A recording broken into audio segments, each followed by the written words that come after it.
Put us into deficit. At a time of global economic uncertainty, Canadians are looking to see which leader and which party can rule the government and manage the economy, can run the government, manage the economy, rule the government, the quality of life of their families. Rewind, please. The last thing Canada needs is to abandon its to rule the government. I just want to see this expression.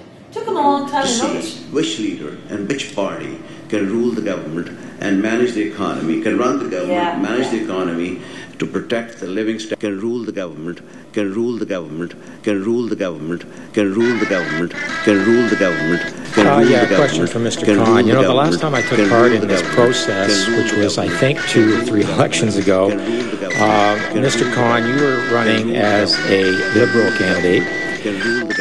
But I do want to address the floor crossing as well, please. Because when I go to the doors, people feel betrayed. People out there in the electorate may be a little bit cynical, and voters think that both parties have been guilty of floor crossing, and I recognize that. But I don't find that any less ethical. I find it unethical, and I think there should be legislation against it. I think if you're going to cross the floor, you should run a by-election and let the people decide whether they voted for you or whether they voted for the party. Thank you.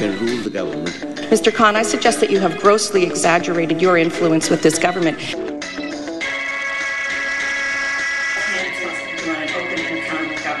But the worst betrayal of all was the broken trust of the voters of Mississauga Streetsville. When my opponent, this individual here, crossed the floor. This individual was like, he committed a crime. She's angry. She's angry. Of course she's angry. Well, who is it? Very angry. Very angry. Very angry. You can't trust them on food inspection. You can't trust them to manage the economy. And you can't trust them to run an open and accountable government.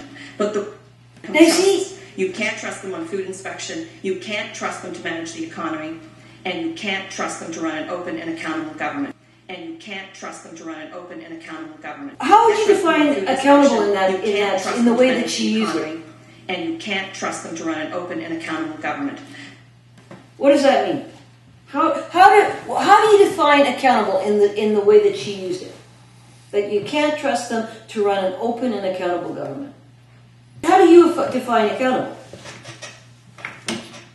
How do I define accountable? Yeah. You said you know what it is. Go ahead. How do you define accountable? Well, you take the responsibility for your actions to some... No, come on. You don't believe that. Well, you have to explain yourself.